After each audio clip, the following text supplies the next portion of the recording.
La lingerie féminine, des dessous chic, sexy et glamour, mais surtout un marché mondial de 50 milliards d'euros. Dans ce business planétaire, les Français sont plutôt bien placés, car la corsetterie est quasiment née chez nous il y a plus d'un siècle. Aujourd'hui, le Made in France a gardé sa réputation et beaucoup de sociétés historiques ont survécu. Nous avons choisi d'en suivre 3.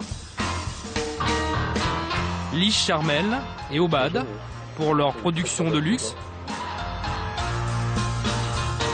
et Etam pour la confection grand public. 3 philosophies, 3 stratégies pour répondre à une question. Peut-on encore aujourd'hui fabriquer et vendre français? Voici les secrets de la guerre des petites culottes.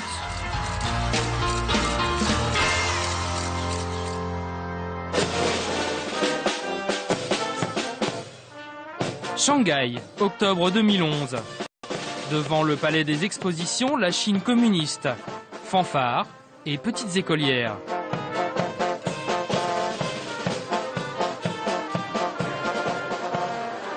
À l'intérieur, du business.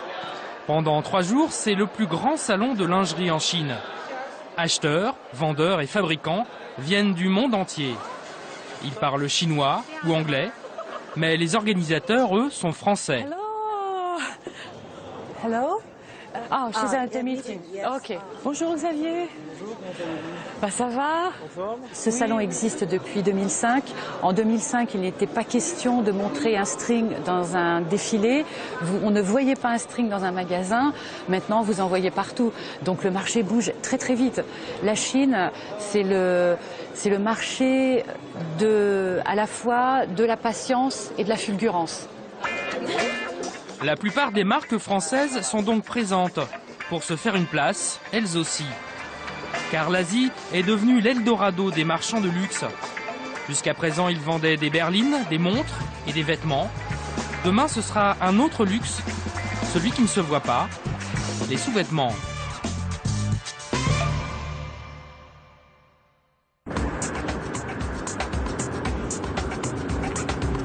Parmi les Français partis à la conquête du gigantesque marché chinois, Olivier Piquet, 40 ans. Il est le tout nouveau directeur général d'une marque de luxe, Liche Charmel. Première marque dans le haut de gamme en France. Pour mettre un pied en Chine, il a besoin d'un distributeur très bien implanté. Il en a trouvé un qui est aussi le plus gros fabricant de lingerie de luxe du pays. Mais il n'a pas vraiment confiance en lui. Et il va vite en avoir la confirmation dans l'un de ses points de vente. Donc là, on arrive vraiment au sein du département lingerie et sur la ville de Shanghai, en fait, ce centre commercial est quelque part un des centres en fait premium. Donc là où on voit que le partenariat fonctionne bien, c'est que dès qu'on arrive en fait sur le stand, on est bien sûr effectivement une présentation en fait de produits en fait Liche Charmel. Olivier Piquet se montre bien optimiste. En fait, le commerçant chinois utilise sa lingerie comme un produit d'appel. Mais c'est sa propre marque qui apparaît partout. Tandis que le logo français est à peine visible. Tout ça alors qu'Olivier a tout ce qu'il faut chez lui pour mieux présenter ses produits. Nous avons des présentoirs de ce type, même plus qualitatifs en fait, qui existent. Toute la négociation va être d'arriver à les faire parvenir jusqu'à ce centre commercial. Vous avez juste ici. Plus loin, il y a une autre petite surprise. D'une rare élégance. Là où on voit qu'effectivement on est en Chine, vous avez un produit Liche Charmel, puis ensuite vous allez avoir au-dessus un produit La Clover. On est effectivement quand même sur 2 produits qui sont aujourd'hui très très différents, même si on peut d'un premier abord dire tiens, il y a une couleur qui a sûrement dû inspirer une autre. Un soupçon de contrefaçon, une marque mise en avant plutôt qu'une autre. Le partenariat n'est pas vraiment au point. Mais Olivier Piquet n'a pas le choix, car le plus difficile ici, c'est justement de trouver un partenaire commercial fiable. Retour sur le salon de la lingerie. Les Français de Liche Charmel aimeraient bien trouver un autre distributeur. Mais le responsable commercial se heurte à un problème de taille. Aujourd'hui, il négocie avec une commerçante qui gère 1 millier de boutiques. Il tente d'abord de la séduire avec la qualité française.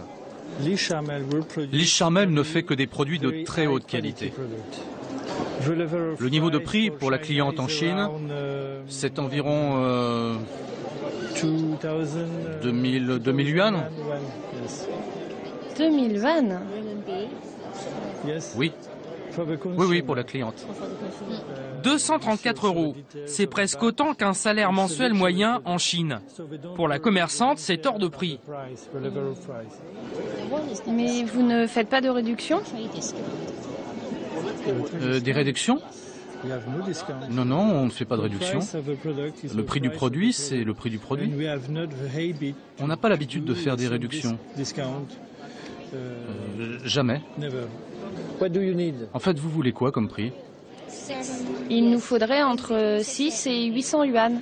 Vous pouvez faire ce prix? Ah non, non, non, ça je peux pas. La marque a fait le pari du luxe et elle s'y accroche. Tant pis si le marché ne s'ouvre pas en grand tout de suite. Le prix, je ne pense pas que ce soit un obstacle. On est vraiment destiné à une clientèle qui en général ne compte pas. C'est ce que me disent nos partenaires. Alors, peut-être moins à Shanghai qu'ailleurs, mais en général, la consommatrice qui a envie de se faire plaisir a les moyens de le faire et ne parle pas du prix. Mais d'autres marques françaises ont justement décidé de se battre sur le créneau du prix, avec un succès étonnant. Laurent Milchior est le jeune directeur général de la première enseigne en France, Etam. 1,1 milliard d'euros de chiffre d'affaires, dont une grosse partie en Chine. La saga Etam en Chine, ça a commencé en 1994 et le premier magasin ouvert en 1995. Et aujourd'hui, il y a quasiment 3500 magasins en Chine en 2011. On a démarré avec une seule marque qui s'appelait Etam, dans les grands magasins, avec des corners qui faisaient 50 mètres carrés. Et on voulait des corners plus grands. Sauf que les grands magasins ne voulaient pas nous donner des corners plus grands, ne voulaient pas nous donner plus d'espace qu'une autre marque. Donc on a eu l'idée de lancer des déclinaisons de la marque. Au final, 5 sous-marques sont créées. Etam vend donc 5 fois plus. Désormais, l'enseigne mise tout sur les dessous à la française. Les marchés qui émergent consomment d'abord du textile et qui se voit, et ensuite uniquement des produits plus intimes comme la lingerie. Et on a aujourd'hui à peu près 150 points de vente en Chine de lingerie, et donc c'est un de nos relais de croissance de l'avenir. Aujourd'hui, la marque ouvre son propre réseau de boutiques. À Shanghai, elle vient d'inaugurer ce magasin de 300 mètres carrés sur un des carrefours les plus fréquentés de la ville. On fait des paris, soit on prend des magasins dans des quartiers qui sont déjà reconnus pour être très commerçants, soit on va se positionner sur des quartiers qui sont des quartiers en devenir, et ça permet de payer moins cher et d'accompagner le développement. Quand on est venu en 94 en Chine, pas grand monde faisait ce pari-là. Bon, c'est un peu la même chose sur les emplacements. Parfois on a raison, parfois on a tort, mais c'est comme ça qu'on se fait un joli réseau de magasins. Cette année, Etam compte ouvrir plusieurs centaines de boutiques, rien qu'en Chine. Avant d'en arriver là, elle a mis en place une véritable machine de guerre. Pour comprendre cet incroyable développement, rendez-vous dans les bureaux de la société à Shanghai. 1000 employés sur 6 étages. Ascenseur. Même Laurent Milchior s'y perd un peu.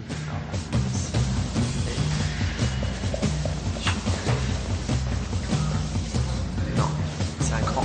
D'habitude, il travaille au siège parisien, mais il vient souvent ici, car la Chine représente désormais 40% de son chiffre d'affaires.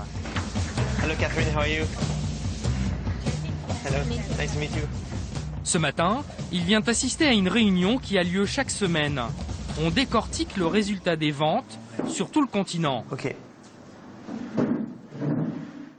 Sur la table, les modèles commercialisés ont tous un peu le même look un peu fillette, qui amuse même le patron. Il y a beaucoup de roses, hein? Tout est rose. Vêtements de nuit, du rose, du rose, du rose, du rose, une ligne rose. Ah, rouge, un rouge. En fait, c'est un des secrets de la marque. Fabriqué au goût du marché, avec juste ce qu'il faut de French Touch. On prend les collections françaises et ensuite on les adapte au marché chinois et d'abord dans les fittings, dans les tailles, hein, puisque les tailles sont différentes sur beaucoup de marchés, et sur la gamme de couleurs et le style des produits. Donc on va avoir des produits qui sont les mêmes que la France, hein, typiquement, ça c'est exactement le même produit qu'en France, à l'ajustement de forme près. Ensuite on a des produits qui sont, ça c'est un produit qu'on va retrouver en France mais qui est colorié différemment, et puis après on a des produits qui sont complètement différents, qui sont uniquement pour le marché local. Thank you Isabelle. Thank you very much. À l'origine de ce succès, le père de Laurent, Pierre Milchior. C'est lui qui a eu l'idée de venir en Chine dans les années 90. La globalisation, il l'a vu venir avant tout le monde. C'est aussi lui qui a créé un concept de magasin très précis. Ici, c'est Shannon, une Taïwanaise au look de guerrière qui fait respecter ce concept. Sur un étage entier, elle agence des boutiques pilotes en fonction de ce qui se vend le mieux. Par exemple, ici, c'est les meilleures ventes. Donc on les met à l'endroit le plus important du magasin. Les clients ont confiance en nous.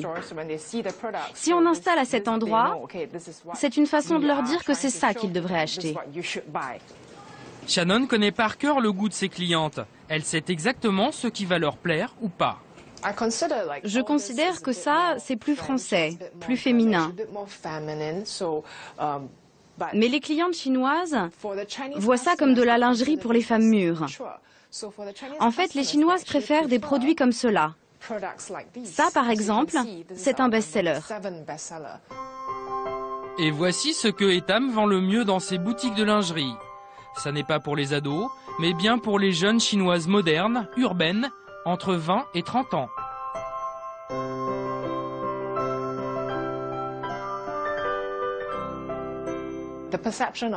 En Europe, vous avez une perception de la lingerie qui doit être sexy. En Chine, le sexy n'est pas aussi défini. C'est quelque chose comme ça. C'est plus mignon, plus midinette. Une fois ce magasin idéal mis en place, tout est photographié et imprimé dans un guide. Il sera envoyé à chacun des 3000 points de vente en Chine et respecté au millimètre.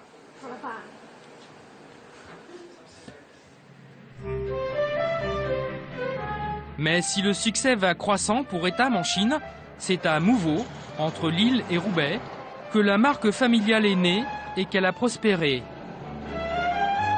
En 3 générations, les Milchior ont innové, ouvert des milliers de boutiques et conquis le monde. Dans l'usine familiale, il y a eu jusqu'à 400 ouvrières. Aujourd'hui, elles ne sont plus qu'une centaine. Ce sont elles qui créent les modèles que l'on vend sur les 5 continents.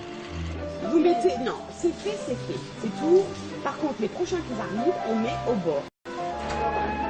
Michel Fall, le patron, supervise la fabrication maison de tous les prototypes, les futurs modèles. Alors, ici on rentre dans l'antre du bureau d'études techniques. Vous avez des personnes qui ont entre 20 et 30 ans d'expérience dans la corsetterie, ce qui est très rare en France, quasiment unique. Chaque année, ces mains d'or fabriquent 4500 prototypes. 1 sur 3 sera finalement commercialisé. La mise au point d'un nouveau modèle peut prendre jusqu'à 3 mois, mais selon Michel Fall, tout cela est indispensable. C'est surtout pas l'endroit où il faut faire des économies. Au contraire, le développement, la création et la mise au point, c'est la force vive de la corsetterie. Si vous passez là-dessus, vous avez un produit qui n'est pas au point, vous perdez votre clientèle, elle ne se reconnaîtra pas dans le produit et c'est pas du tout la philosophie d'Etam. C'est tout juste le Les petites mains viennent justement de créer un nouveau prototype. C'est Galliana, un mannequin maison, 90, 65, 95, des mensurations parfaites, qu'il essaye ce matin-là. Et voici ce qui est le plus tendance aujourd'hui, une culotte gaine, style années 30. Autrement dit, une culotte grand-mère. Ça va nous permettre de voir, bon, a priori, les retouches à exercer sur le... Vous voyez, tous ces plis-là, on ne doit pas les avoir. Ouais, tout ça, oui, tout ça, il va falloir le revoir. La petite ceinture, c'est très beau. Quand on regarde, la couture ici ne devrait pas être visible. Il va falloir la basculer. Donc ça fait partie, d'abord, ça donnera un plus beau fessier parce que le produit, il est quand même, c'est un produit de lingerie. De corsetterie, ça doit sublimer la femme en général. L'objectif est là. Le haut, vous le trouvez trop sexy? Non, pas assez sexy. Un peu gentil, un peu gentil. Maintenant, tout dépend de la clientèle qu'ils vont cibler. Finalement, le soutien-gorge est jugé un peu trop sage. Je vais plus dégager pour qu'il soit découvert ici et redescendre ici la bretelle pour avoir quelque chose d'un peu plus petit. Comme vous le voyez là, on va retirer quoi à 3-4 mm à tout, vraiment pas plus. Donc 3-4 mm, on passe d'un produit qui est pas beau à un produit très beau, un produit qui se vend pas, à un produit qui peut éventuellement être un best. Voilà, ça joue à pas grand-chose. Cet ensemble, 45 € environ, va faire les beaux jours d'Etam l'année prochaine dans 40 pays. Tous ces modèles sont dessinés à Clichy, en région parisienne, le siège du groupe. La marque leader affiche un gros appétit. Elle inonde le marché avec ses nouveautés. Pour cela, elle recrute les meilleurs. Son dernier coup, c'est Ushua, la nouvelle directrice du style. Une Espagnole débauchée à prix d'or de Zara, le numéro 1 mondial du textile. Aujourd'hui, elle reçoit avec ses stylistes des prototypes venus de l'usine de Mouveau. C'est beau. Cette collection va être magnifique. C'est un travail énorme. Les filles, elles ont travaillé pendant des mois à tout ça. C'est sympa parce qu'en plus, bon, des fois on a des mauvaises surprises et des fois on a des très bonnes surprises. Alors on regarde toujours qu'est-ce que ça donne. Il y a le corbeil qui est tout en dentelle avec juste le nœud en satin. Seule une partie de ces modèles étant commercialisée, il faut donc en créer beaucoup. En s'inspirant des tendances du moment, Ushua et ses stylistes inventent des centaines de modèles et d'accessoires, car il en faut pour tous les goûts. On a voulu mélanger différentes imprimés par an. On a fait 60 collections. Et on essaye de faire tous les moments d'une femme. Par exemple, là, c'est un peu sophistiqué. Et après, on va avoir d'autres collections un peu plus sport, plus coton, plus pour les matins. On aura des collections avec des imprimés un peu plus relax, décontractés. Bref, il faut ratisser large.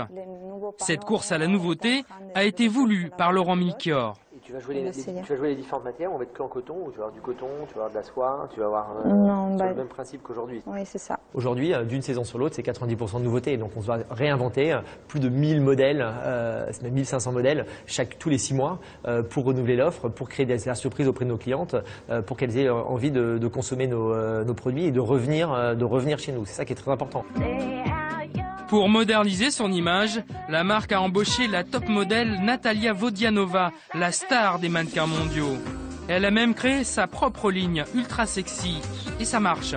En quelques années, les ventes ont grimpé en flèche. Chaque hiver, un défilé géant réunit des tops et des people.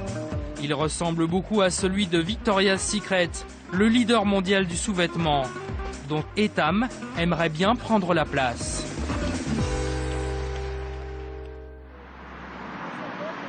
Bien loin de cette grosse machine commerciale, d'autres marques font un peu plus dans la dentelle. Nous sommes à Lyon, l'un des derniers bastions du textile et des vieilles traditions. C'est ici le siège de la marque de luxe Lich Charmel. Souvenez-vous, les Français rencontrés sur le salon de Shanghai. La marque a gardé toute sa création en France, comme Etam. Et c'est une vraie mécanique de précision. Tu vas laisser quoi comme Ce matin-là, Sophie, une modéliste, s'attaque avec ses collègues à la conception d'un nouveau modèle. Tout se fait à la main, à l'ancienne, de la haute couture. C'est toujours comme ça qu'on va travailler dans un premier temps.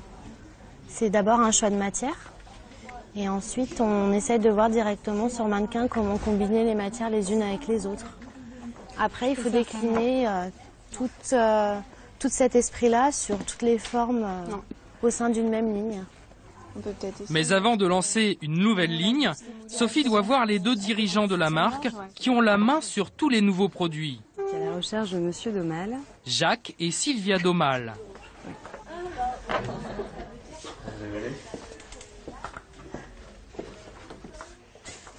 En fait, on a préféré du coup le mettre ici parce qu'on trouvait qu'on tombait plus dans les mêmes lignes que le bas. Alors des fois, on y arrive assez vite. Je dirais c'est 2-3 travaux. Et puis des fois, ça dure, parce qu'on ne parvient pas. Hein, vous connaissez bien ça. Ce qui compte, c'est l'exigence d'aller au bout de ce que l'on veut faire ici, c'est-à-dire atteindre l'objet qui est l'objet de nos rêves. C'est parfois harassant. Hein. Il faut bien le dire. Voilà. Merci.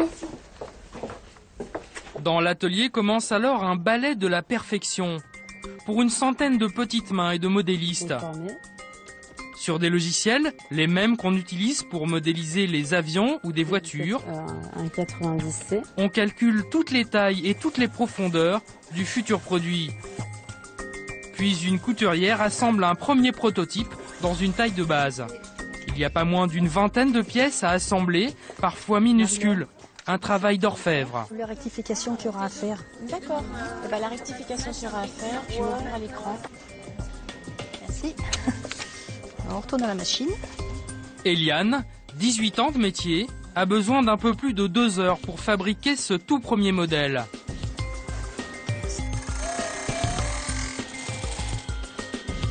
C'est la femme du PDG, Sylvia Domal, qui prend maintenant le bébé en main. Comment ça se monte, Eliane? C'est bon? Ça va pas mal, à part le bonnet qui est à refaire, l'enveloppe. Maintenant, la prochaine étape, ça va être l'épreuve de vérité, c'est-à-dire je vais passer en cabine et je vais porter le modèle et puis je vais le porter toute la journée jusqu'à ce soir. Ensuite, je vais le laver, je vais le reporter demain matin et on fera un essai demain matin en cabine pour voir comment ça s'est comporté. Voilà, dernière finition, on coupe tous les petits fils qui dépassent. On y va. Et quelques minutes plus tard... M'ajuster un petit peu mieux les bretelles, là, oui, s'il vous plaît. Merci, Marie-Laure. On a fait notre essayage, je l'ai sur moi et je le teste. C'est un modèle, je dirais c'est comme un gant ou une paire de chaussures, un soutien-gorge, il doit y avoir une application parfaite et que la femme se sente à la fois à l'aise et belle parce qu'on travaille toujours sur les 2 critères à la fois. C'est par passion que Jacques Domal a racheté cette petite marque en 1975. 37 ans plus tard, elle existe toujours.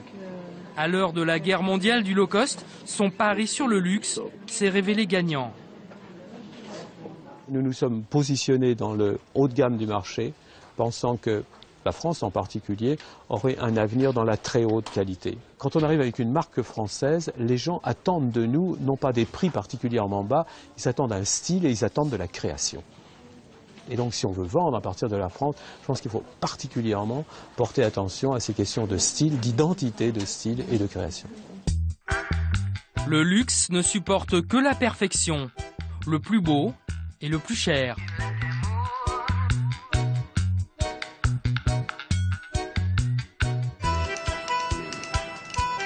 Et c'est à Calais, dans le Nord, que Lise Charmel trouve les plus belles dentelles du monde. Ce jour-là, Sophie, la modéliste, a rendez-vous avec un fournisseur d'exception, l'entreprise Noyon. Un fabricant de dentelles qui a fait la fierté de la France depuis 3 générations. Sophie, elle, vient choisir les échantillons de dentelles pour ses futures créations. Ça, c'est des échantillons, c'est des archives en fait que vous avez retravaillées? Non, c'est vraiment les échantillons. Le premier échantillon Sophie est venue puiser dans les trésors de la marque, ses archives. Une mine d'or impossible à reproduire aujourd'hui. On imagine bien des dentelles de ce type-là dans ce thème-là. On a des centaines de grimoires tels que celui-ci, donc forcément ce sont des choses très anciennes, forcément. Il y a même des articles qu'on ne peut plus aujourd'hui reproduire, on peut simplement s'en inspirer. Donc c'est un vrai patrimoine, c'est quelque chose de très très précieux pour nous. On joue avec les fonds. Chaque échantillon coûte environ 7 000 € à produire. La collection coûte 300 000 € en moyenne. Ce qui rend cette dentelle si chère se trouve à quelques mètres de là.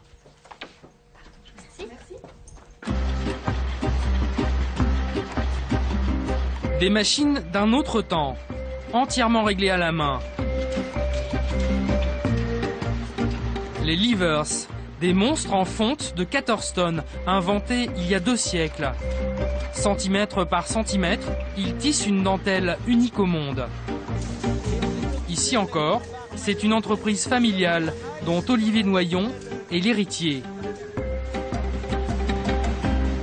Alors il y a 4300 bobines tout le long de la machine et sur la machine, simultanément, il y a 15 000 fils qui travaillent. C'est-à-dire qu'en moyenne, on fabrique 2 mètres de dentelle à l'heure. Olivier Noyon en est sûr. Son savoir-faire et ses machines sont irremplaçables. Pourtant, des robots fabriquent aujourd'hui en Asie une dentelle beaucoup moins chère.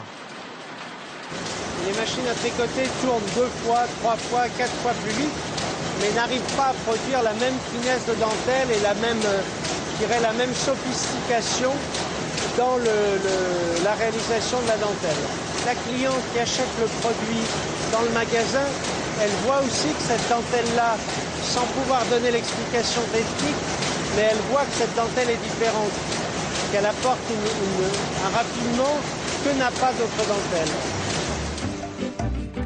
Pour l'instant, les stylistes de Liche Charmel continuent donc d'acheter leurs dentelles à Calais, quel que soit le prix. La marque ne s'en porte pas plus mal. Les ventes et le chiffre d'affaires, 80 millions d'euros, sont en hausse. Pour s'en rendre compte, direction un immense entrepôt, non loin du siège de Lyon. Bonjour, ça va bien? Ici, il y en a pour plusieurs millions d'euros de marchandises.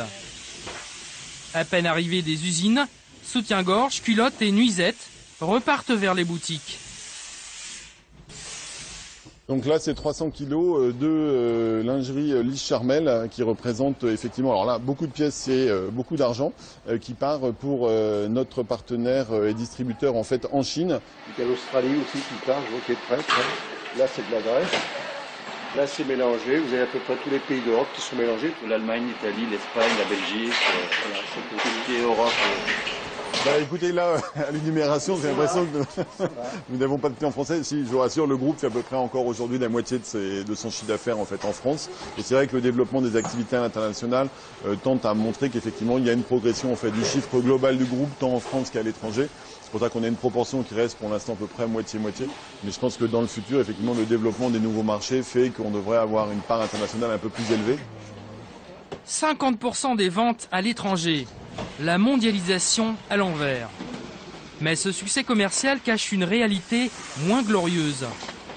Les ateliers, voilà, on en a en France, on en a en Bulgarie, on en a beaucoup en fait en Europe et on en a un tout petit peu en Tunisie également. Et Liche Charmel n'est pas une exception. La quasi-totalité de la lingerie française est aujourd'hui fabriquée hors du pays. De cette fabrication à l'étranger, c'est évidemment la Chine qui a le plus bénéficié. En quelques années, un prodigieux bond en avant. Notamment à Gurao, dans le sud du pays. Une ville moyenne de 400 000 habitants où tout le monde ou presque travaille pour la lingerie. Il y a 10 ans, c'était la campagne ici. Aujourd'hui, ce sont les usines qui poussent. Même dans ce petit immeuble, il y a des ateliers à l'intérieur. Tom Lee, un Canado-Taïwanais, dirige la plus importante de ces usines. Il a vu la ville se métamorphoser.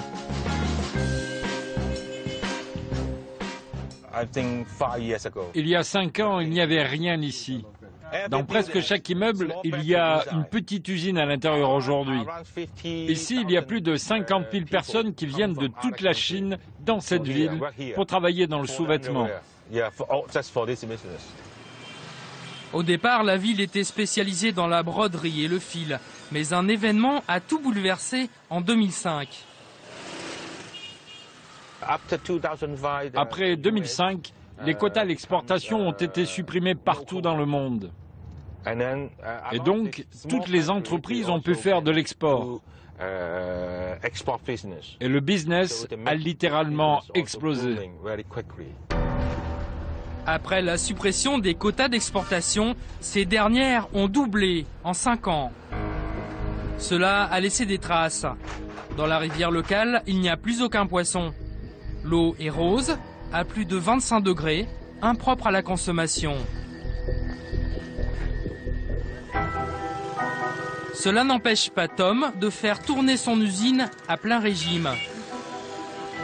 Dès 7 h du matin, 2000 ouvriers en uniforme fabriquent du soutien-gorge et de la culotte par containers entiers. Ici, Tom a investi des millions de dollars. Des bâtiments neufs, des machines de toutes sortes, achetées en Suisse ou en Allemagne.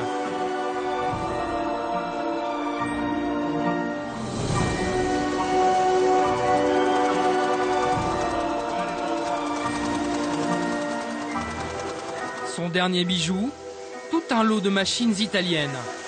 Une culotte.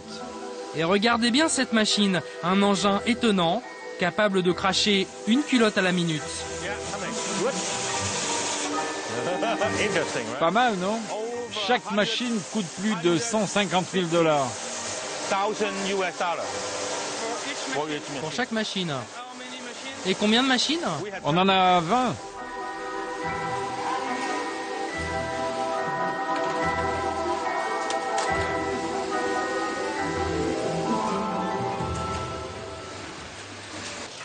Ici, les ouvriers sont plutôt bien traités. Ils ont une cantine, des logements quasi gratuits et même une salle de spectacle. De belles conditions et pourtant, ils ne restent pas. On essaye de les retenir dans notre société, mais ils ont toujours une bonne raison pour partir. Ils rentrent à la maison pour se marier ou pour s'occuper des enfants. La Chine reste la Chine et on ne changera pas les mentalités. En 3 ans, 1000 ouvriers sur 3000 ont quitté l'usine. Pour retenir les autres, Tom a fait de gros efforts sur les salaires. 300 € par mois, 2 fois le minimum légal. Cette main-d'œuvre plus chère n'arrange pas du tout ses clients européens. Surtout qu'un autre phénomène complique la situation. Le problème, c'est que quand on signe le contrat avec les clients, c'est toujours en dollars américains. Par exemple, il y a un mois, un dollar valait 6 yuan 3. Aujourd'hui, avec le taux de change, un dollar, ça vaut pas plus que 6 yuan. On a perdu 30 centimes en moins d'un mois. Autrement dit, quand Tom travaille en dollars à l'exportation, il perd de l'argent, moins 30% en 5 ans. Il a donc dû trouver une solution. Venez voir, venez voir.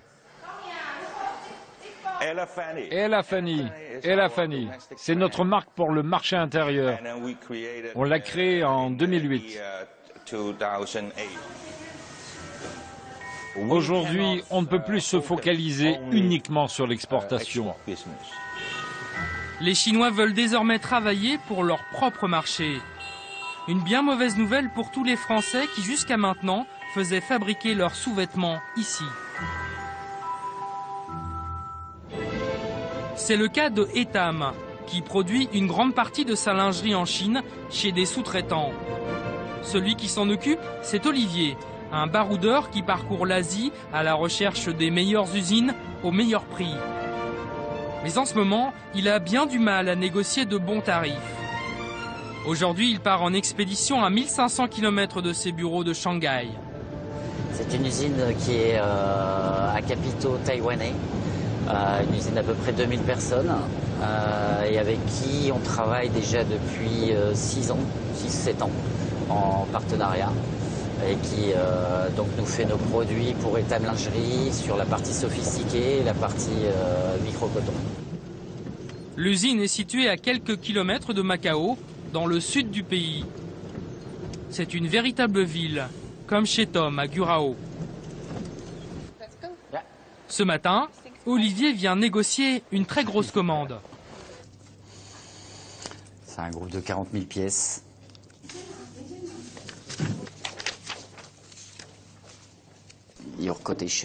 Les prix que vous me proposez sont très loin de ce que je souhaite obtenir. Cette broderie est très chère. Il y a aussi le petit trou là. Ça fait un coût minute plus élevé. Moi, mon but, c'est de ne pas changer le style. parce que sinon il y a des stylistes qui ne seraient pas très heureuses. Vous pouvez me dire la différence si on ne fabrique pas le trou et qu'on fait quelque chose de plat? Ça ferait une réduction de 10 cents. 10 cents d'US si on faisait une couture pleine tout du long sans avoir la petite décoration à l'arrière, mais en même temps c'est ce qui donne un petit peu le style du produit, donc je suis quasiment sûr de toute façon qu'il faut le garder. Mais son interlocutrice, très souriante, ne lâche rien. Et Olivier s'aperçoit qu'elle a de bonnes raisons pour cela. C'est quoi le pourcentage des commandes de la marque Etam dans cette usine? Avant, c'était 10%. Aujourd'hui, ça baisse un peu. Ah bah ça dépend de vous. En clair, Etam est un tout petit client de cette gigantesque usine. En bon chasseur de prix, Olivier commence donc à chercher d'autres usines ailleurs en Asie. On commence à se poser des questions, mais en sachant de toute façon que les matières généralement viennent d'ici, que les accessoires viennent d'ici. Donc la Chine peut envoyer ses matières au Bangladesh, au Vietnam, en Malaisie ou en Indonésie pour faire travailler avec des niveaux de salaire inférieurs que les Chinois aujourd'hui. Dure loi de la mondialisation. Même la Chine, devenue trop chère, est menacée de délocalisation. Mais pas question pour autant de revenir fabriquer en France. C'est d'ailleurs un pays juste à nos portes qui peu à peu rafle le marché des petites culottes. À 2 heures de vol de Paris, la Tunisie. Des rues poussiéreuses, 20% de chômage, un salaire moyen de 150 €. C'est ici que se fabrique désormais une grosse partie de la lingerie française, de Etam au plus haut de gamme. Dans la région de Monastir, sur la côte sud, le soutien-gorge est roi. L'un des barons de cette industrie est français, Ludovic Mouret. Il représente la 4e génération d'une vieille famille de la confection française. Son père a débarqué ici il y a 18 ans, sur une intuition de génie. À l'époque, on avait constaté que ce secteur de la lingerie, corsetterie, n'était encore pas beaucoup délocalisé. Donc on s'est dit que c'était une opportunité à saisir et que c'était plus dans ce secteur-là qu'il fallait investir. Toutes les entreprises ne peuvent pas se permettre d'aller délocaliser à l'autre bout du monde. Donc le gros avantage de la Tunisie, c'est la proximité. On est à 2 heures d'avion maximum de la France. La famille Mouret a démarré dans ce petit village du Sahel avec 17 employés. Aujourd'hui, elle a plusieurs usines et 2000 employés. Elle fabrique 3 millions de sous-vêtements et de maillots de bain par an. Ses clients, Etam, mais aussi presque toutes les marques françaises. Donc là, vous avez un soutien de chez Chantel, un autre client qui s'appelle Janine Robin. Là, c'est un produit de chez Etam. Donc vous voyez qu'on peut faire dans le même atelier des produits de marques différentes. Les clients envoient leurs propres contrôleurs sur place. Ce jour-là, nous croisons la représentante d'une marque italienne réputée, La Perla. Cette proximité entre concurrents ne semble gêner personne. On ne peut pas demander à notre personnel de travailler mieux pour certains clients et moins bien pour d'autres. Donc tout le monde bénéficie du niveau de qualité et du grade de qualité le maximum qu'on puisse faire dans la société. Ce que vend Ludovic Mouret, donc, un travail irréprochable à prix tunisien. La moyenne de nos temps de fabrication est entre 7 et 8 minutes pour les bas. Et pour les hauts, on arrive à 18 minutes en moyenne pour un soutien-gorge. Et sur ce temps total, nous appliquons un coût minute qui est de l'ordre de 0,12 € la minute. Ben, si vous prenez 20 minutes à 0,12, ça fait 2,5 € par soutien environ. Ce n'est donc pas la fabrication qui coûte le plus cher. La vraie différence entre un produit bas de gamme et un autre de luxe, c'est la matière. Il faut savoir que le tissu, c'est ce qui représente la part la plus importante d'un article. Entre 60, autour de 60% en moyenne, alors que la confection peut représenter grosso modo 15%. Donc ce qui importe et ce qui fait la différence au niveau du prix, c'est essentiellement les matières. En ajoutant le coût du transport et des taxes, le prix de fabrication d'un soutien-gorge varierait donc de 5 à 20 euros. À la vente, cela vaut 4 fois plus, entre 20 et 100 euros. La différence entre les deux, c'est la marge pour les fabricants et les distributeurs. Des marges plus que confortables, mais pour certaines marques, ça ne suffit pas. Obad, une société française bien connue, fondée il y a un siècle. Le symbole même du chic et du glamour à la française, avec ses fameuses leçons de séduction.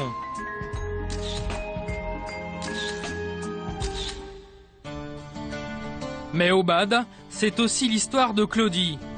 Elle y a travaillé pendant 22 ans. En 2005, la marque est rachetée par un groupe suisse de sous-vêtements, Kalida. En 2007, premier plan social, 100 ouvriers sur 370 sont licenciés. Après les premiers licenciements, on faisait surtout beaucoup de collections, de modèles, de prototypes. Enfin, on faisait quasiment que ça. Et on s'est aperçu que on en faisait de moins en moins. Mais après, on a compris quoi. Après, on a compris que tout était fait en Tunisie. De toute façon, ça revenait griffé Made in Tunisie, donc il n'y a pas de mystère. Hein. En 2010, deuxième plan de licenciement à l'usine de Saint-Savin. Sur les 130 personnes qui restaient, 110 sont remerciées. Cette fois, Claudie en fait partie. Les derniers temps, on n'avait qu'une envie, c'était de partir. De partir de cette boîte. Et puis, malgré que le dernier jour était très dur, pour franchir la porte, ça a été très très dur. Mais maintenant, non, la page est tournée, ça me fait plus rien. Aujourd'hui, dans cette usine qui paraît désaffectée, presque fantomatique, il reste une vingtaine d'employés à l'expédition. Moi, je pense que c'était programmé quand même depuis le début. Depuis le rachat? Oui, depuis le rachat. Depuis le rachat, je pense que c'est la marque. Ils voulaient la marque. C'est pas l'entreprise qui voulait par elle-même, c'est la marque. Et ça y est, ils l'ont tenu. Et puis. Et vous n'êtes plus là? Et on n'est plus là. Rendez-vous ce matin-là devant le Conseil des prud'hommes à Poitiers. Pour Claudie et 62 de ses collègues, ce n'est pas un licenciement économique. C'est une restructuration qui vise à diminuer les coûts en France et donc à augmenter le bénéfice des actionnaires. Claudie voudrait donc toucher bien plus que les 10 000 euros d'indemnité qu'elle a reçus, le minimum légal pour 22 ans de travail. À l'audience, l'avocat d'Obad et de Kalida prend plus de 3 heures pour exposer ses arguments. Les ventes étaient en baisse et Obad avait perdu 10 millions d'euros en 2 ans. Il fallait donc licencier pour éviter la faillite. Pourtant, l'actionnaire suisse a déboursé 9 millions d'euros pour ouvrir des boutiques en France. Pour les avocats des anciennes d'Obad, les choses sont donc parfaitement claires. Le rachat de la société Obad par Kalida Suisse, c'est de la cannibalisation. On dépouille la bête, on prend tout ce qui est consommable pour avoir un profit rapide, et dès que la rentabilité baisse, ce qui sera inéluctablement le cas, puisque c'est un produit de luxe qui perd ses qualités. Donc quand ce produit va perdre ses qualités, quand il va être dépassé par un produit de meilleure qualité, cette société va être vendue par Kalida Suisse, qui se retournera vers d'autres secteurs. L'avocat de Kalida peut pleurer que les ventes baissent, mais effectivement, s'il n'y a plus de salariés en France, s'il n'y a plus de production en France, s'il n'y a plus de revenus en France, les ventes vont forcément chuter. Ça se mord la queue, hein, ça se mord la queue. À force de faire chuter, d'augmenter le chômage, de faire chuter les salaires en France, tôt ou tard, il n'y aura plus personne pour acheter en France. Après, les patrons viendront se plaindre qu'ils ne vendent plus. Ah. Le point de vue de Obad Kalida, nous ne le connaîtrons pas. Excusez-moi, est-ce qu'on peut vous poser une question, au moins à votre avocat, non? Non, merci. Pas de rien. Le délibéré sera rendu en 2012. En attendant, les bénéfices de la marque ont explosé. Alors, Obad est-elle devenue une coquille vide? une étiquette posée sur des produits faits par des sous-traitants. La marque a refusé notre caméra. Dans un courrier, elle nous indique qu'il y a bien une équipe de création d'une vingtaine de personnes à Paris qui réaliserait tous les prototypes. Tous? Pas vraiment. Retour en Tunisie, dans la région de Monastir. On a du mal à le croire, mais c'est dans cette ruelle hors du temps qu'Obad fabrique l'essentiel de ses produits et décline ses fameuses leçons de séduction. C'est possible de parler à un responsable de... C'est bien Khalida ici, hein? Khalida Obad. Ouais. C'est possible de parler à un responsable de... Nous n'avons pas pu entrer dans l'usine, mais nous avons rencontré une de ses ouvrières à la fin de sa journée.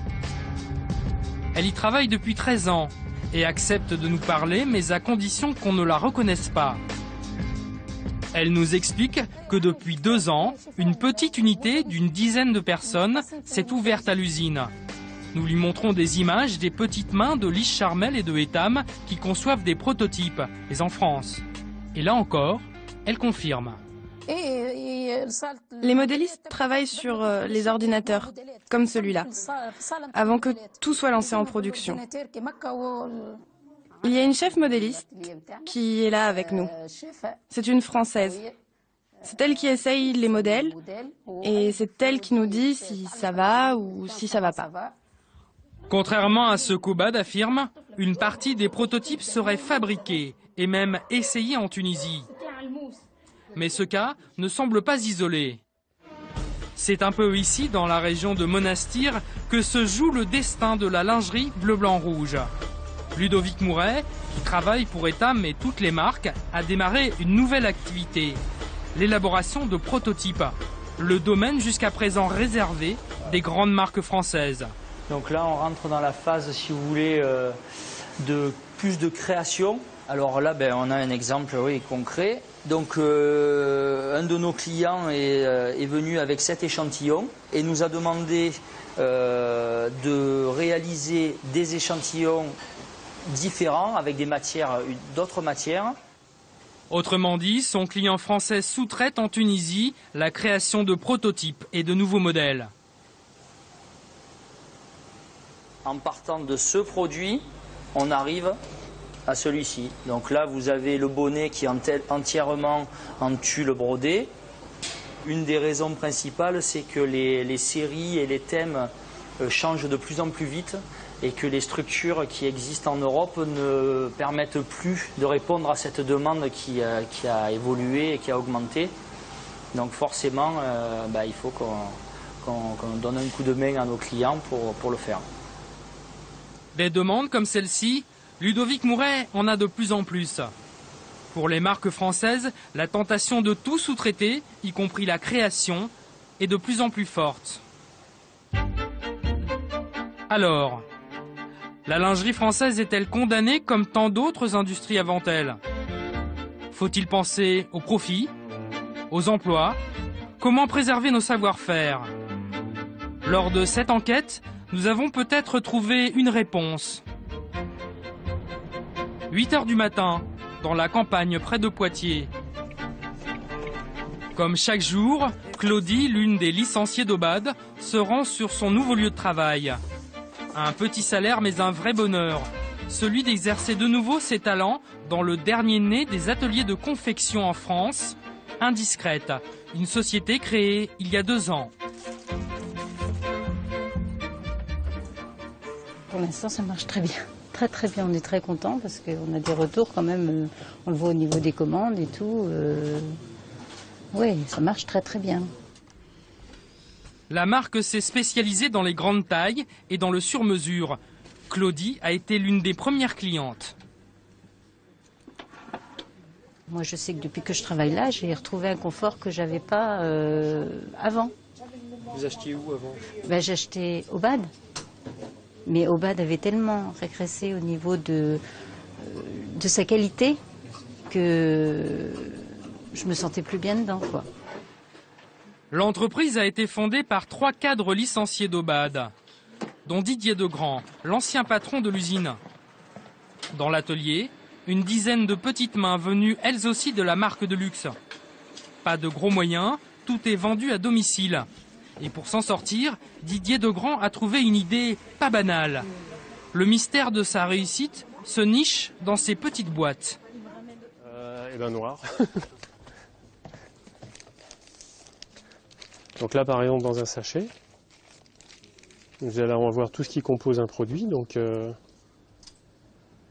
la doublure de bretelle, le haut de bonnet, l'entre-deux, ou le milieu, comme vous voulez, donc en tissu et en doublure, et les bas-bonnets en doublure et en tissu principal. Un soutien-gorge en pièces détachées. Une idée toute simple, mais qui change tout. L'idée, c'est qu'on ne fabrique aujourd'hui que ce qui est vendu. Pour l'instant, c'est un succès. Indiscrète a séduit 8000 clientes. Et Didier Degrand espère atteindre l'équilibre financier dans 1 an. Au niveau de la qualité, on est sur du haut de gamme. Donc après, au niveau des prix, donc chez Indiscrète, on est sur une parure à une centaine d'euros alors que nous fabriquons en France. Je ne vois pas pourquoi, si on continue de la façon dont on a démarré, je ne vois pas pourquoi on n'y arriverait pas. Maintenant, on visera probablement à terme, parce qu'aujourd'hui on n'en est pas là, à terme on visera probablement une marge moins importante que ces entreprises qui ont pignon sur rue, sûrement, et qui fabriquent à l'étranger. Il y a donc une morale à cette histoire. Entre réaliser de super profits et garder, voire créer des emplois en France, Didier Degrand a choisi. La petite culotte Made in France a encore de beaux jours devant elle.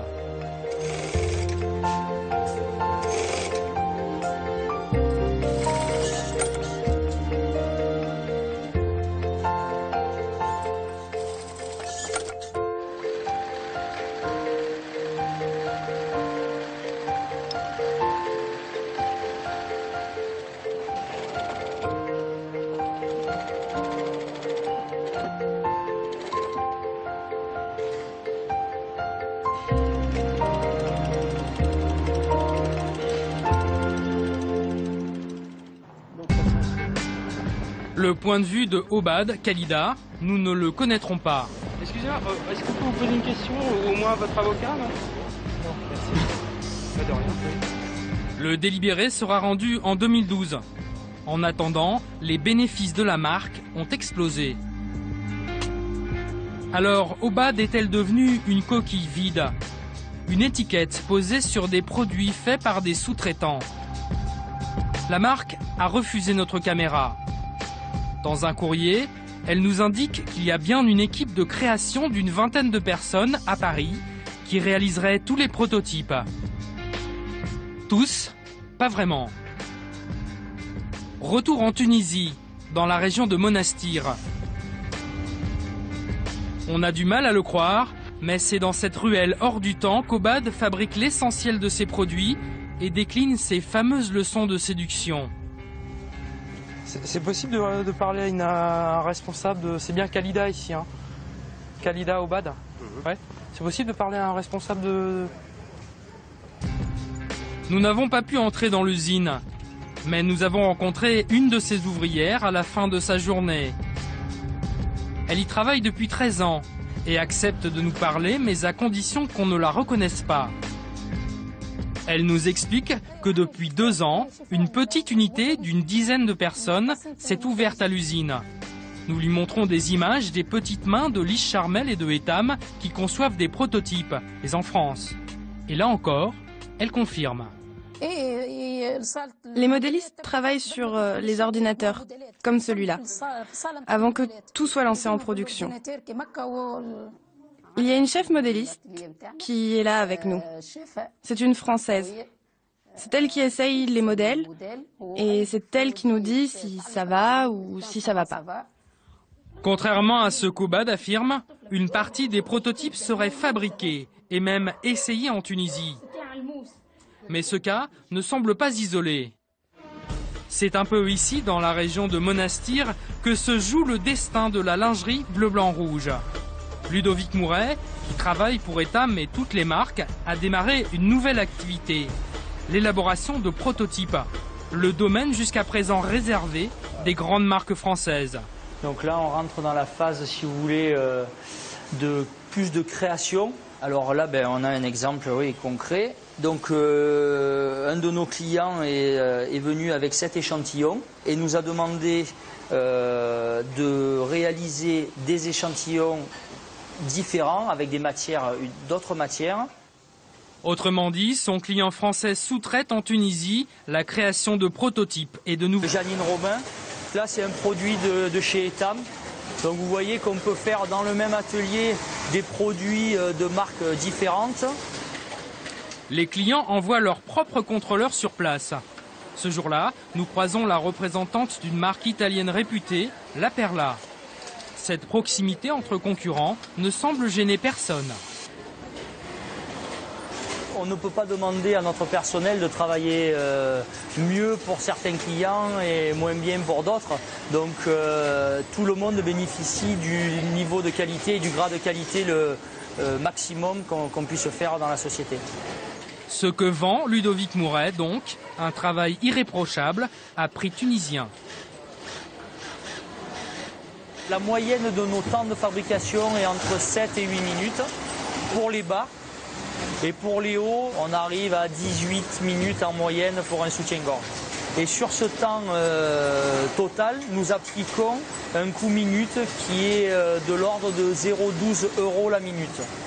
Si vous prenez 20 minutes à 0,12, ça fait 2,5 € par soutien environ. Ce n'est donc pas la fabrication qui coûte le plus cher. La vraie différence entre un produit bas de gamme et un autre de luxe, c'est la matière. Il faut savoir que le tissu, c'est ce qui représente la part la plus importante d'un article. Combien ? Autour de 60% en moyenne, alors que la confection peut représenter grosso modo 15%. Donc ce qui importe et ce qui fait la différence au niveau du prix, c'est essentiellement les matières.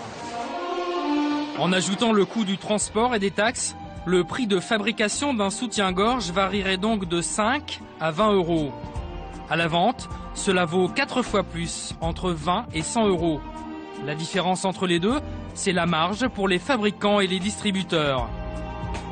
Des marges plus que confortables, mais pour certaines marques, ça ne suffit pas. Obad, une société française bien connue, fondée il y a un siècle. Le symbole même du chic et du glamour à la française, avec ses fameuses leçons de séduction.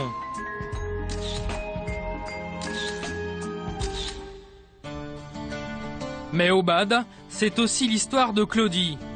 Elle y a travaillé pendant 22 ans. En 2005, la marque est rachetée par un groupe suisse de sous-vêtements, Kalida. En 2007, premier plan social, 100 ouvriers sur 370 sont licenciés. Après les premiers licenciements, on faisait surtout beaucoup de collections, de modèles, de prototypes. Enfin, on faisait quasiment que ça. Mais si le succès va croissant pour Etam en Chine, c'est à Mouveau, entre Lille et Roubaix, que la marque familiale est née et qu'elle a prospéré. En 3 générations, les milkers ont innové, ouvert des milliers de boutiques et conquis le monde. Dans l'usine familiale, il y a eu jusqu'à 400 ouvrières. Aujourd'hui, elles ne sont plus qu'une centaine. Ce sont elles qui créent les modèles que l'on vend sur les 5 continents. Vous mettez... Non, c'est fait, c'est tout. Par contre, les prochains qui arrivent, on met au bord.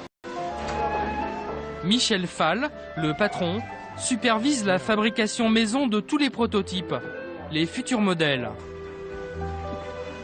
Alors, ici on rentre dans l'antre du bureau d'études techniques.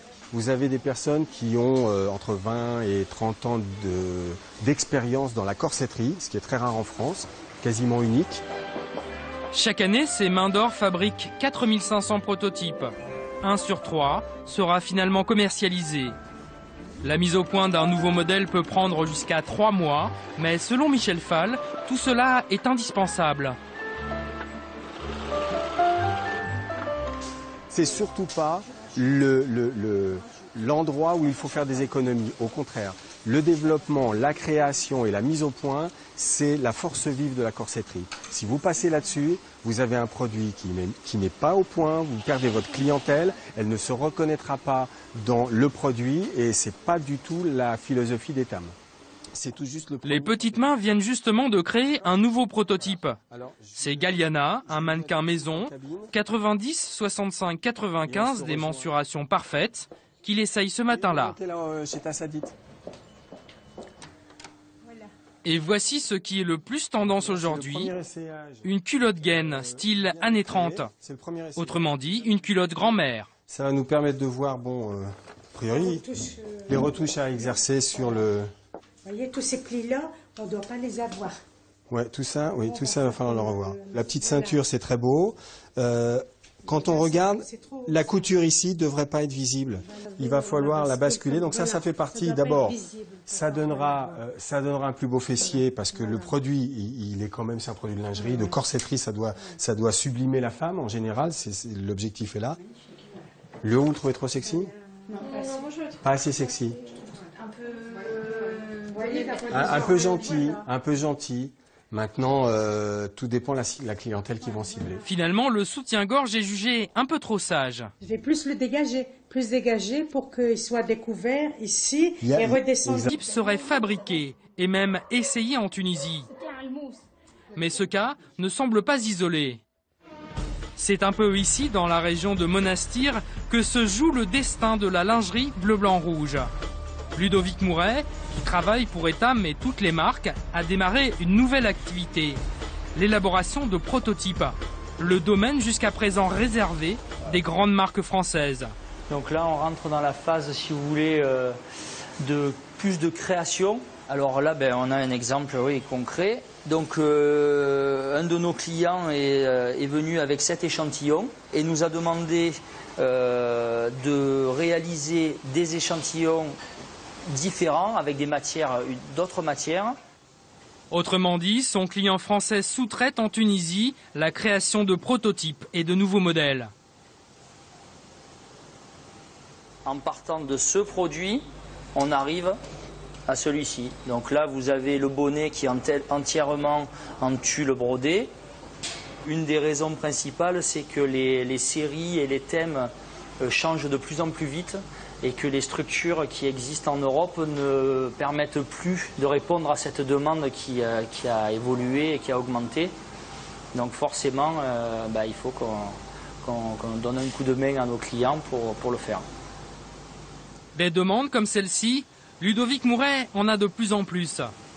Pour les marques françaises, la tentation de tout sous-traiter, y compris la création, est de plus en plus forte. Alors, la lingerie française est-elle condamnée comme tant d'autres industries avant elle? Faut-il penser au profit, aux emplois? Comment préserver nos savoir-faire? Lors de cette enquête, nous avons peut-être trouvé une réponse. 8 h du matin, dans la campagne près de Poitiers. Comme chaque jour, Claudie, l'une des licenciées d'Aubade, se rend sur son nouveau lieu de travail. Un petit salaire mais un vrai bonheur, celui d'exercer de nouveau ses talents dans le dernier né des ateliers de confection en France, Indiscrète, une société créée il y a 2 ans. Pour l'instant, ça marche très bien. Très très bien, on est très contents parce qu'on a des retours quand même, on le voit au niveau des commandes et tout. Oui, ça marche très très bien. La marque s'est spécialisée dans les grandes tailles et dans le sur-mesure. Claudie a été l'une des premières clientes. Moi, je sais que depuis que je travaille là, j'ai retrouvé un confort que j'avais pas avant. Vous achetiez où avant? J'achetais Aubade. Mais Aubade avait tellement régressé au niveau de... Mina. Mais les clientes chinoises voient ça comme de la lingerie pour les femmes mûres. En fait, les Chinoises préfèrent des produits comme cela. Ça, par exemple, c'est un best-seller. Et voici ce que Etam vend le mieux dans ses boutiques de lingerie. Ça n'est pas pour les ados, mais bien pour les jeunes chinoises modernes, urbaines entre 20 et 30 ans.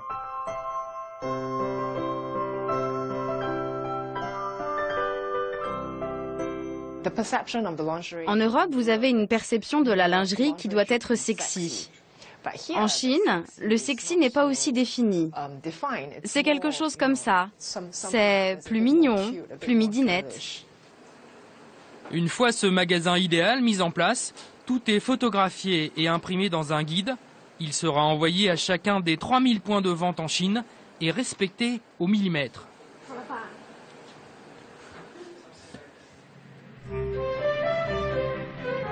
Mais si le succès va croissant pour Etam en Chine, c'est à Mouveau, entre Lille et Roubaix, que la marque familiale est née et qu'elle a prospéré.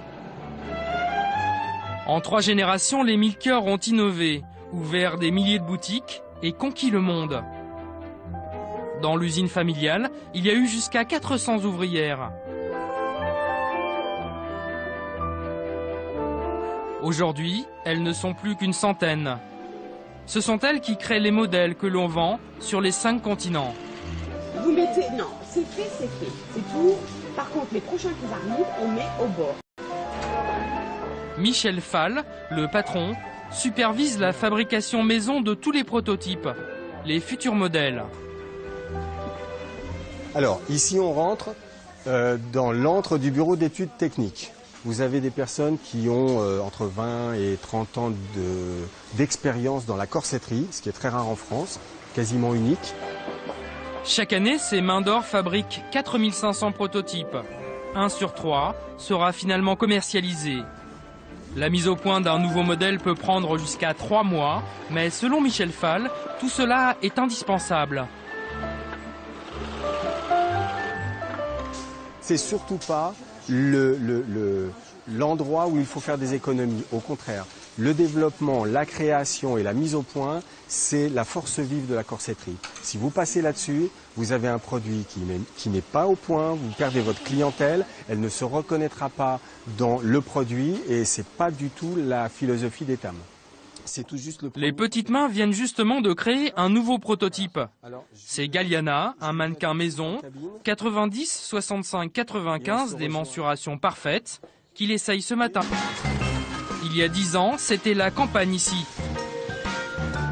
Aujourd'hui, ce sont les usines qui poussent. Même dans ce petit immeuble, il y a des ateliers à l'intérieur. Tom Lee, un Canado-Taïwanais, dirige la plus importante de ces usines. Il a vu la ville se métamorphoser.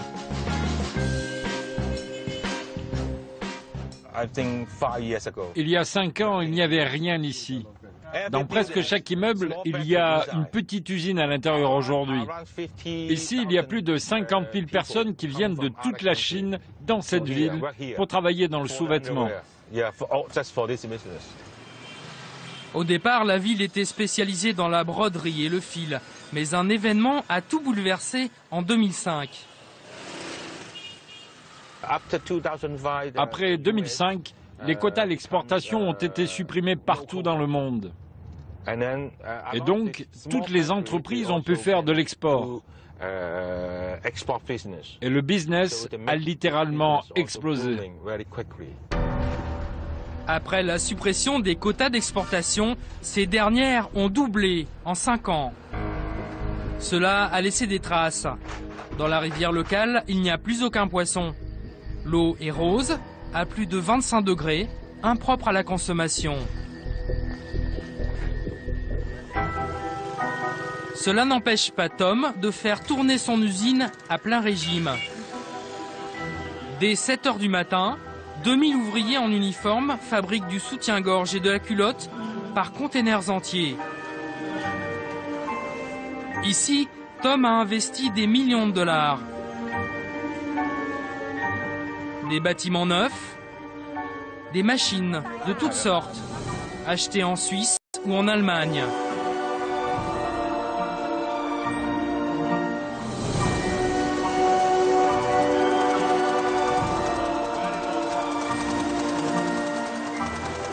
Son dernier bijou, tout un lot de machines italiennes. Une culotte. Et regardez bien cette machine, un engin étonnant, capable de cracher une culotte à la minute. Pas mal, non? Chaque machine coûte plus de 150 000 $. Pour chaque machine. Et combien de machines? On en a 20.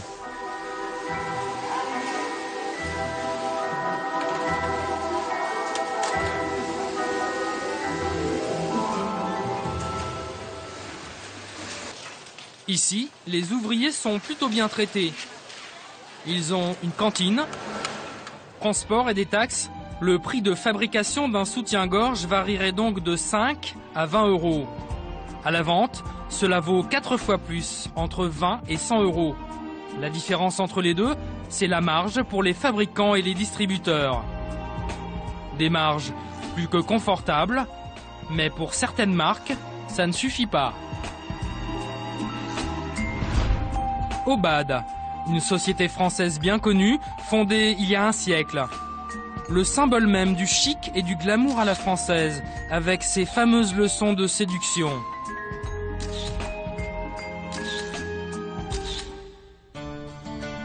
Mais Obad, c'est aussi l'histoire de Claudie. Elle y a travaillé pendant 22 ans. En 2005, la marque est rachetée par un groupe suisse de sous-vêtements, Kalida. En 2007, premier plan social, 100 ouvriers sur 370 sont licenciés. Après les premiers licenciements, on faisait surtout beaucoup de collections, de modèles, de prototypes. Enfin, on faisait quasiment que ça. Et on s'est aperçu que on en faisait de moins en moins. Mais après, on a compris quoi. Après, on a compris que tout était fait en Tunisie. De toute façon, ça revenait griffé Made in Tunisie, donc il n'y a pas de mystère. Hein. En 2010, deuxième plan de licenciement à l'usine de Saint-Savin. Sur les 130 personnes qui restaient, 110 sont remerciées. Cette fois, Claudie en fait partie. Les derniers temps, on n'avait qu'une envie, c'était de partir. De partir de cette boîte. Et puis, malgré que le dernier jour était très dur, pour franchir la porte, ça a été très très dur. Mais maintenant, non, la page est tournée, ça me fait plus rien. Aujourd'hui, dans cette usine qui paraît désaffectée, presque fantomatique, il reste une vingtaine d'employés à l'expédition. Moi, je pense que c'était programmé quand même depuis le début.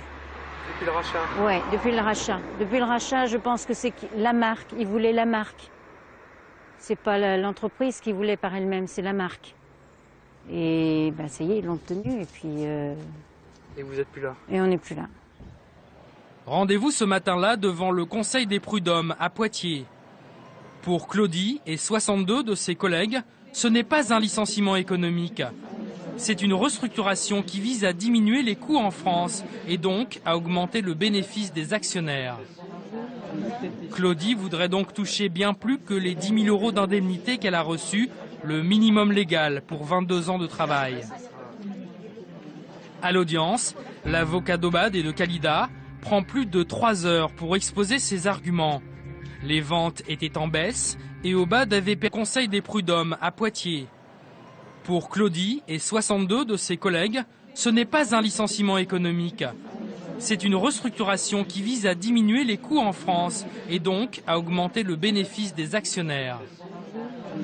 Claudie voudrait donc toucher bien plus que les 10 000 € d'indemnité qu'elle a reçus, le minimum légal pour 22 ans de travail. À l'audience, l'avocat d'Obad et de Kalida prend plus de 3 heures pour exposer ses arguments. Les ventes étaient en baisse et Obad avait perdu 10 millions d'euros en 2 ans. Il fallait donc licencier pour éviter la faillite. Pourtant, l'actionnaire suisse a déboursé 9 millions d'euros pour ouvrir des boutiques en France. Pour les avocats des anciennes d'Obad, les choses sont donc parfaitement claires. Le rachat de la société Obad par Calida Suisse, c'est de la cannibalisation. On dépouille la bête, on prend tout ce qui est consommable pour avoir un profit rapide, et dès que la rentabilité baisse, ce qui sera inéluctablement le cas, puisque c'est un produit de luxe qui perd ses qualités. Donc quand ce produit va perdre ses qualités, quand il va être dépassé par un produit de meilleure qualité, cette société va être vendue par Calida Suisse, qui se retournera vers d'autres secteurs. L'avocat de Calida peut pleurer que les ventes baissent, mais effectivement, s'il n'y a plus de salariés en France, s'il n'y a plus de production en France, s'il n'y a plus de revenus en France, les ventes vont forcément chuter. Ça se mord la queue, hein, ça se mord la queue. À force de faire chuter, d'augmenter le chômage, de faire chuter les salaires en France, tôt ou tard, il n'y aura plus personne pour acheter en France. Après, les patrons viendront se plaindre qu'ils ne vendent plus. Ah. Le point de vue de Obad Calida, nous ne le connaîtrons pas. Excusez-moi, est-ce que je peux vous poser une question, au moins à votre avocat, non? Non, merci. Pas de rien. Le délibéré sera rendu en 2012. En attendant, les bénéfices de la marque ont explosé. Alors, Obad est-elle devenue une coquille vide? Une étiquette posée sur des produits faits par des sous-traitants. La marque a refusé notre caméra.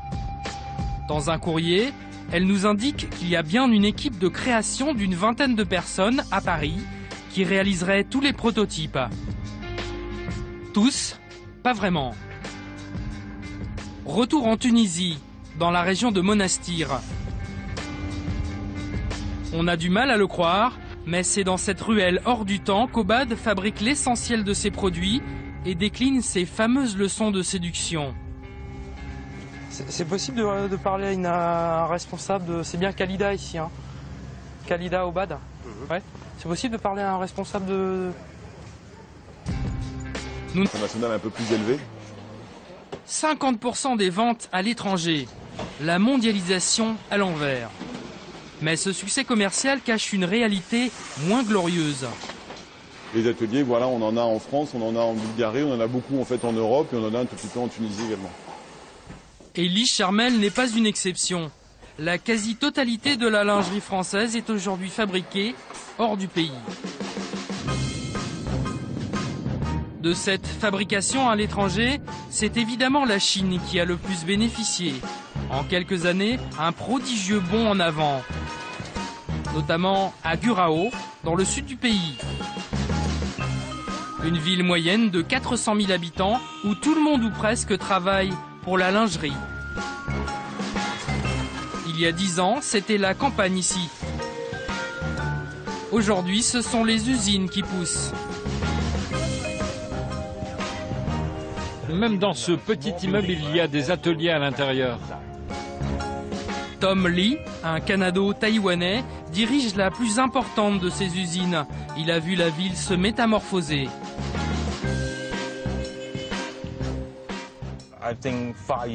Il y a 5 ans, il n'y avait rien ici.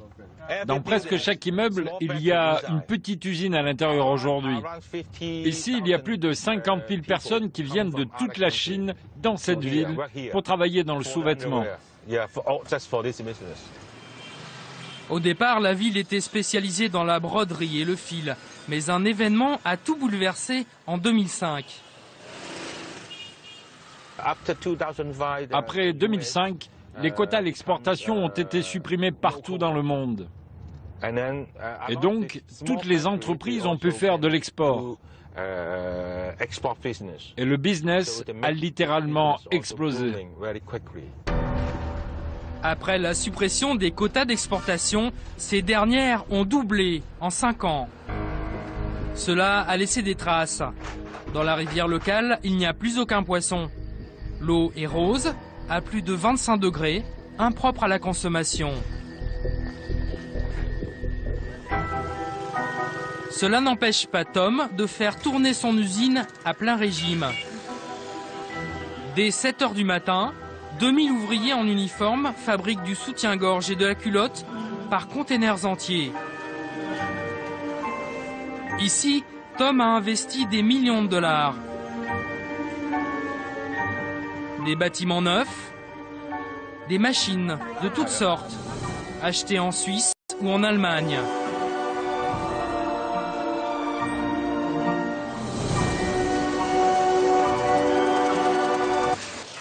Ici, les ouvriers sont plutôt bien traités.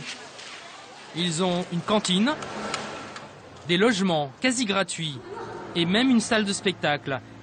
De belles conditions et pourtant, ils ne restent pas. On essaye de les retenir dans notre société, mais ils ont toujours une bonne raison pour partir. Ils rentrent à la maison pour se marier ou pour s'occuper des enfants. La Chine reste la Chine et on ne changera pas les mentalités. En 3 ans, 1000 ouvriers sur 3000 ont quitté l'usine. Pour retenir les autres, Tom a fait de gros efforts sur les salaires. 300 € par mois, 2 fois le minimum légal. Cette main-d'œuvre plus chère n'arrange pas du tout ses clients européens. Surtout qu'un autre phénomène complique la situation.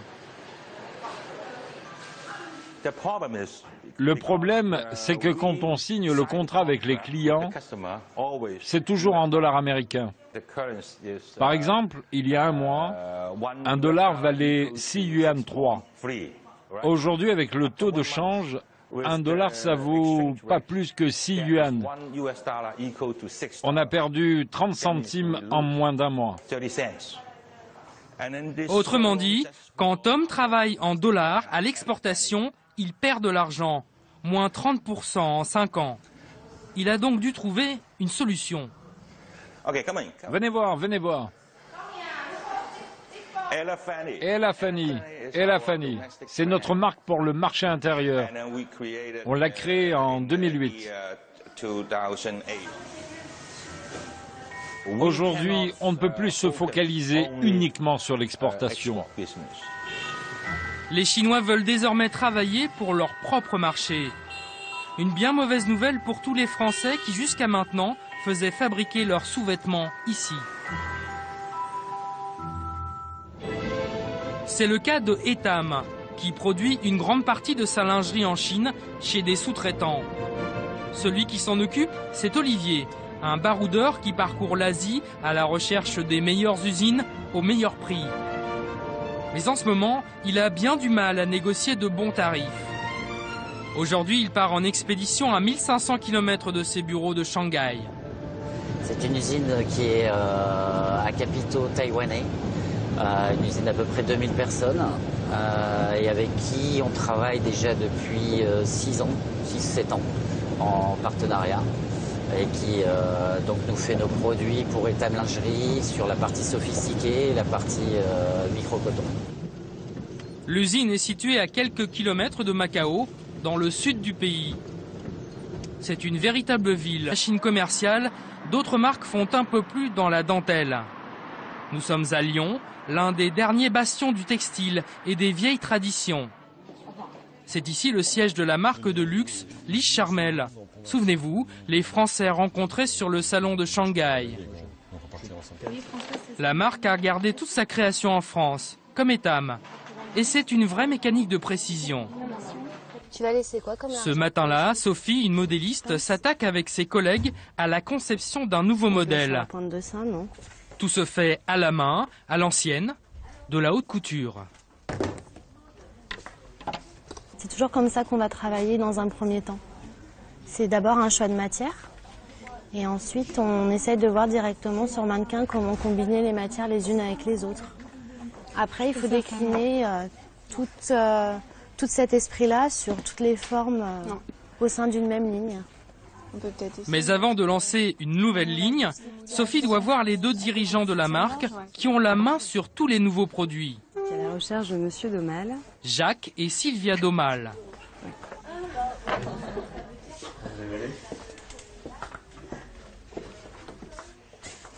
En fait, on a préféré du coup le mettre ici parce qu'on trouvait qu'on tombait plus dans les mêmes lignes que le bas. Alors des fois, on y arrive assez vite. Je dirais c'est 2-3 travaux. Et puis des fois, ça dure, parce qu'on ne parvient pas. Hein, vous connaissez bien ça. Ce qui compte, c'est l'exigence d'aller au bout de ce que l'on veut faire ici, c'est-à-dire atteindre l'objet qui est l'objet de nos rêves. C'est parfois harassant. Hein. Il faut bien le dire. Voilà. Merci. Dans l'atelier commence alors un ballet de la perfection pour une centaine de petites mains et de modélistes. Sur des logiciels, les mêmes qu'on utilise pour modéliser les avions ou des voitures, Un 90C. on calcule toutes les tailles et toutes les profondeurs du futur produit. Puis une couturière assemble un premier prototype dans une taille de base. Il n'y a pas moins d'une vingtaine de pièces à assembler, parfois minuscules. Un travail d'orfèvre. La rectification qu'il y aura à faire. D'accord. Eh ben, la rectification qu'il y aura à faire, je vais ouvrir à l'écran. Merci. On retourne à la machine. Eliane, 18 ans de métier, a besoin d'un peu plus de 2 heures pour fabriquer ce tout premier modèle.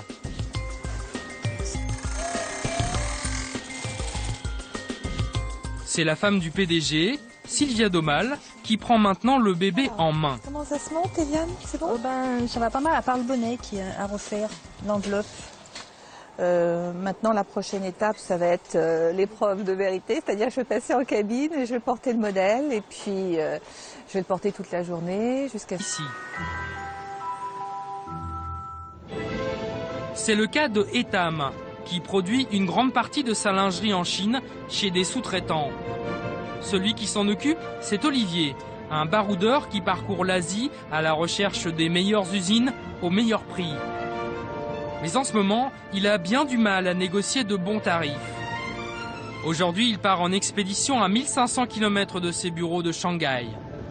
C'est une usine qui est à capitaux taïwanais, une usine d'à peu près 2000 personnes, et avec qui on travaille déjà depuis 6-7 ans en partenariat, et qui donc nous fait nos produits pour Etam Lingerie sur la partie sophistiquée et la partie micro-coton.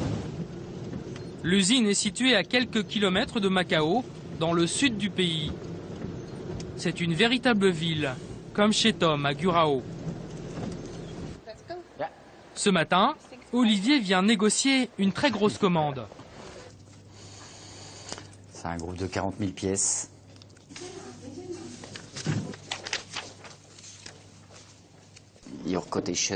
Les prix que vous me proposez sont très loin de ce que je souhaite obtenir. Cette broderie est très chère. Il y a aussi le petit trou là. Ça fait un coût minute plus élevé.